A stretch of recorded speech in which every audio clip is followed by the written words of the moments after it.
আপনাদের দলের একটা চিত্র দিই। আমি এইভাবে এই লেভেলে যাই না, কিন্তু বগুড়া তো আমার জন্মভূমি, আমার নারী পোতা আছে। আর বগুড়া হইতেছে সেই বগুড়া, যেই বগুড়া বিএনপির পুণ্যভূমি, জিয়াউর রহমানের জন্মস্থান। তো বগুড়া তো বিএনপির জন্য পুণ্যভূমি হওয়ার কথা, তাই না? এখানে মডেল বিএনপি থাকবে, এখানে বিএনপির জেলা কমিটি হবে একটা মডেল কমিটি, যা সারা বাংলাদেশের মানুষ দেখবে আর বলবে ওয়াও কি চমৎকার কমিটি, কি সুন্দর কমিটি। এইখানে তো বিএনপির কিছু দরকার নাই, এখানে তো এমনি মানুষ বিএনপি করে রে ভাই।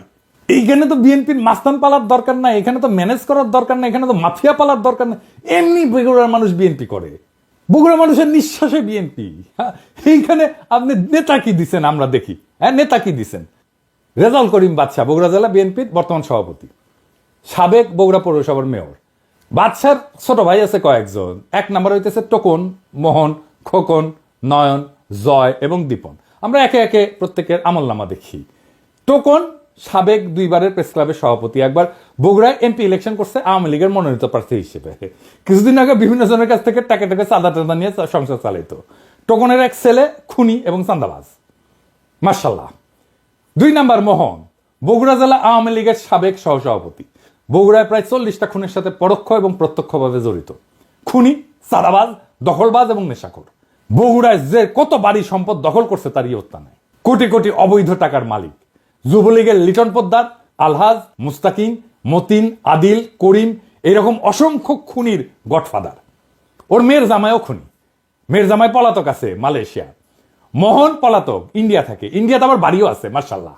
3 নাম্বার খোকন, দিনরাত নেশা করে, ফেন্সিডিল, গাঁজা, আফিম সবই খায়, আবার মাঝে মাঝে তাবলিগও করে, কি একটা অবস্থা।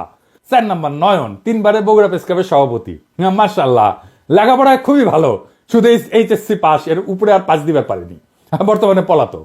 5 নাম্বার জয়, শহর যুবলীগের সভাপতি, হিরোইন খোর, রাত হইলে বাসা ফেরার জন্য রাস্তা দিয়ে হাঁটতে পারে না, এমনই দুলে, সে দেওয়াল ধরে ধরে রাত হইলে হাঁটে।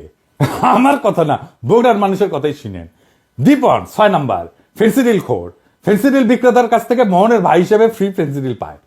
বগুড়ার মানুষ এই দুর্বৃত্ত পরিবারের কাছে জিম্মি।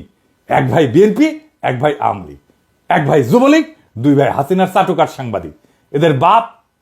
এদের বাপের নাম আলম দারোগা। এ কিন্তু বগুড়ার স্থায়ী বাসিন্দাও না, এই আলম দারোগা বরিশালের মানুষ, সিপাহী থেকে দারোগা হয়েছে, বগুড়ায় রিটায়ার করছে। রিটায়ারের পরে নোট বইয়ের ব্যবসা করতো। বাদশা মোহনও নোট বইয়ের ব্যবসা করতো। ভাই এই লোকের বগুড়ার প্রতি বিন্দু মাত্র কমিটমেন্ট আছে? বগুড়ায় জাহান নামে যা কিছু যায় আসে, তো বগুড়ার লোকই না রে ভাই। এই বাদশা 5ই আগস্টে বহু আওয়ামী লীগ যুবলীগ নেতার কাছ থেকে টাকা নিয়ে তাদের সম্পদকে রক্ষা করছে, তাদেরকে রক্ষা করছে। বিশেষ করে আলহাজের কাছ থেকে নাকি 1 কোটি টাকা নিছে, যে ওর বাসায় আগুন ধরে গেছিল, ওই আগুন লাগানোর চেষ্টা করছিল, আবার ওই 1 কোটি টাকা নিয়ে আগুন লাগায় নেই আর কি। বিএনপির নতুন নেতা দেন। এই লোক বিএনপির নেতা থাকলে বিএনপিকে আমাদের বলতে হবে কেন এই লোক বিএনপির জন্য বগুড়াতে অপরিহার্য।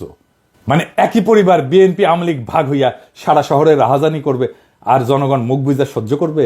হ্যাঁ, এত বোকা ভাবেন বগুড়ার লোককে? এই পরিবারের কাছ থেকে বগুড়ার মানুষকে রক্ষা করতে হবে। জানি না বিএনপির কাছে এই দুর্বৃত্ত পরিবার কেন এত পছন্দের। এই লোক বগুড়ার নেতৃত্ব দেবে, এর নেতৃত্ব বগুড়ার মানুষকে মাইনা নিতে হবে। এত তুচ্ছ ভাবেন বগুড়ার মানুষকে? যেই মাটিতে জিয়া জন্ম নেয় সেই মাটিতে এই দুর্বৃত্ত পরিবারের হাতে জিয়ার আদর্শ বয়ে নেওয়ার ভার কেমনে দেন ভাই? আর মানুষ পান নাই নাকি? এর সাথে ভালো মানুষ নাই আপনাদের বিএনপিতে? আমরা একটা শুদ্ধ বাংলাদেশ চাইছিলাম, তার জন্য আমাদের সন্তানেরা অকাতর জীবন দিছিল। একই পাক চক্রে ঘুরপাক খাওয়ার জন্য তারা জীবন দেয় নাই। আমরা চাই বিএনপি নতুন সময়ের দিশা দিক, মানুষের এই বিপ্লবী আকাঙ্ক্ষাকে ধারণ করুক। আমরা একটা নতুন বাংলাদেশ চাই। আপনাদের দল পরিশুদ্ধ করেন, দেশের অর্থনীতি গতিশীল করে সব চ্যালেঞ্জ